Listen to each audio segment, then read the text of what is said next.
Welcome to 70mm bye Rahman. आज की video में हम एक हिस्टोरिकल फिल्म की बात करने जा रहे हैं जिसका नाम था मुगले आजम, जो आई थी 1960 5 अगस्त को, जो hit for ever hit film थी, जो दिलीप कुमार मधुबाला की कमाल की फिल्म रही थी। और भी बहुत कुछ जानेंगे इस फिल्म से जुड़े अननोन फैक्ट्स, कहानी और बजट के बारे में। अगर आपने हमारे चैनल को लाइक और सब्सक्राइब नहीं किया तो कर लें और वीडियो को एंड तक देखा करें। इस फिल्म को डायरेक्ट किया था के आसिफ ने और प्रोड्यूस किया था के आसिफ ने और लिखा था कमाल अमरोही, के आसिफ, वजाहत मिर्ज़ा। म्यूजिक दिया था निशाद ने, गाने लिखे शकील बदियानी ने। अदाकार थे दिलीप कुमार एज शहजादा सलीम, पृथ्वीराज कपूर एज शहनशाह अकबर, मधुबाला एज अनारकली, दुर्गे खोटे एज जोधा अकबर। इस फिल्म में गाने थे प्यार किया तो डरना क्या, लता जी,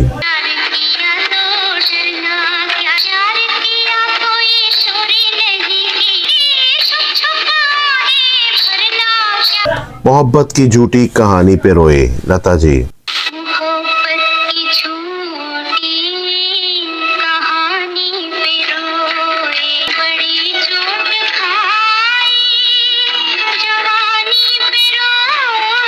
खुदा निगहबान हो, लता, ए मोहब्बत जिंदाबाद, मोहम्मद रफ़ी,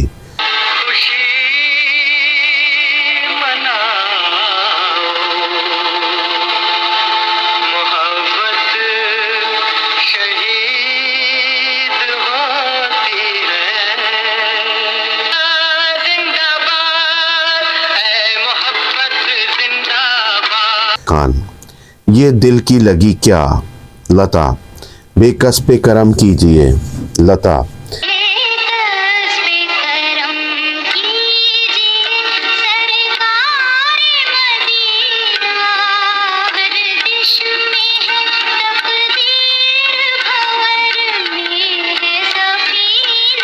इस फिल्म के सभी गाने लाजवाब रहे थे। के आसिफ ने पैसों का भरा हुआ बैग ला कर दिया था नुशाद साहब को और नुशाद साहब को गुस्सा लगा था, लेकिन उसके बाद दोनों में बन गई थी। इस फिल्म के गाने लाजवाब बना दिए थे और नुशाद ने ऐसा करके दिखा दिया था और इंडियन क्लासिकल और फोक म्यूजिक इस्तेमाल किया था, जैसे प्यार किया तो डरना क्या, बेकस पे करम कीजिए, सरकार मदीना। कमाल के दर्द भरे गाने इस फिल्म के रहे थे। ये फिल्म कमाई के लिहाज से भी पहली पोजीशन पर रही थी। कलेक्शन किया था 11 करोड़ 11 लाख रुपए का और ये फिल्म बनी थी all time hit historical film. इसी बरस दिलीप साहब की कोहिनूर फिल्म भी रिलीज हुई थी, जो 3rd नंबर पर उस साल रही थी। इस फिल्म की कहानी बेस्ड है इम्तियाज अली, जो कहानी लिरिसिस्ट हैं, उनकी एक ड्रामा से, अनारकली से। ये 1922 में लोगों के सामने पेश किया गया, तो ये ड्रामा बहुत अच्छा चला और लोगों में मकबूलियत हासिल हुई।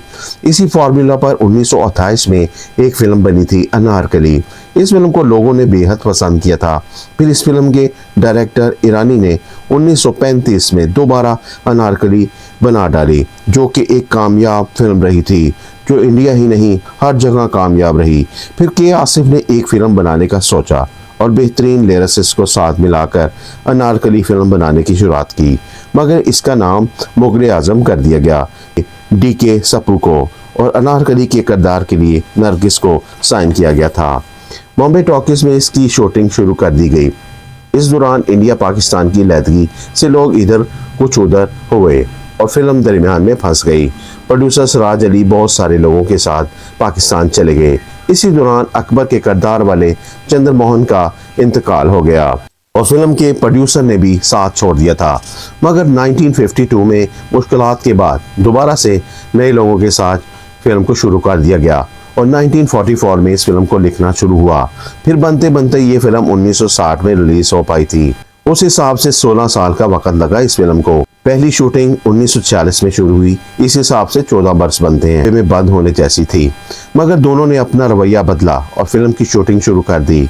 मधुबाला भी इसका हिस्सा बनी, मगर पहले सुरैया का नाम जहन में रखा हुआ था, मगर के आसिफ को मधुबाला में अनारकली का कोई सीन लगा था और इन्हें साइन कर लिया गया था। कुछ गाने बड़े गुलाम अली खान साहब से गवाए गए। हालांकि पहले उन्होंने फौरन ही ना कर दिया और एक गाने के 25,000 रुपये मांग लिए। हालांकि बाकी गुलकार उस वक्त 400-500 रुपये लेते थे। हालांकि ये फीस बहुत ज्यादा थी, लेकिन के आसिफ ने उन्हें इसी फीस में गाने पर मना लिया। इस फिल्म में 20 गाने बने, मगर लंबाई कम करने के लिए के आसिफ ने इसमें सिर्फ 10-12 गाने ही रखे। इस फिल्म में युद्ध के लिए 2000 ऊंट, 4000 घोड़ों और 8000 सिपाहियों जान पर ही बन जाती थी। जब उन्हें जंजीरों में जकड़ा जाता था, वो सभी जंजीरें असली लोहे की थीं। इसी वजह से उनका जिस्म कई जगह से जख्मी भी हो जाता था और कई दफ़ा तो वो शूटिंग के दौरान बेहोश भी हो गई थी। 1961 में इस फिल्म को तमिल में भी डब किया गया था, मगर इतनी कामयाब न रही थी। इस फिल्म को शूट करने के लिए 13 से 14 कैमरों के आसिफ ने टेक्निकलर में सारी फिल्म को बना डाला था। उन दिनों दिलीप कुमार और मधुबाला की मोहब्बत की कहानी भी चल रही थी, जो लोगों में बहुत ज्यादा मशहूर थी और हर कोई भी इस फिल्म को ज्यादा देखना चाहता था, क्योंकि उन दिनों उनकी मंगनी भी हुई थी मगर टूट गई थी। 1961 में मधुबाला जी की शादी किशोर कुमार जी से भी हो गई थी। फिर 36 साल की उम्र में दुनिया से वो चली गई। पृथ्वीराज कपूर इस फिल्म के दौरान शीशे के सामने जाकर पृथ्वीराज कपूर कहते थे, पृथ्वीराज कपूर जा रहे हैं, जलालुद्दीन अकबर आ रहे हैं, जो कि उनका किरदार में घुसने का अंदाज रहा होगा। और सलीम के किरदार में के बचपन को निभाया था जलाल आगा ने। ये थी हमारी मुगल आजम पर कुछ खास बातें। अब बात करते हैं फिल्म की कहानी की। शहनशाह अकबर ने बेटे के लिए दुआ की अल्लाह से, और अल्लाह ने उसे अता किया और नौकरानी को इनाम देने। बेटा युद्ध से वापस आता है तो अनारकली से मोहब्बत करने लगता है। एक दरबारी रकासा की बेटी है अनारकली। अकबर को जब उनके ताल्लुकात का पता चलता है तो बाप बेटे में आपस में जंग छिड़ जाती है। फिर अकबर अनारकली को कैद कर लेता है।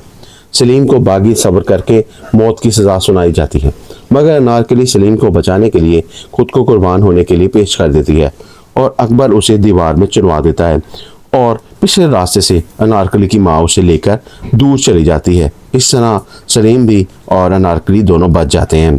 ये थी आज की वीडियो। अगर आपको हमारी वीडियो पसंद आती हो तो हमारे चैनल को लाइक और सब्सक्राइब कर दिया करें।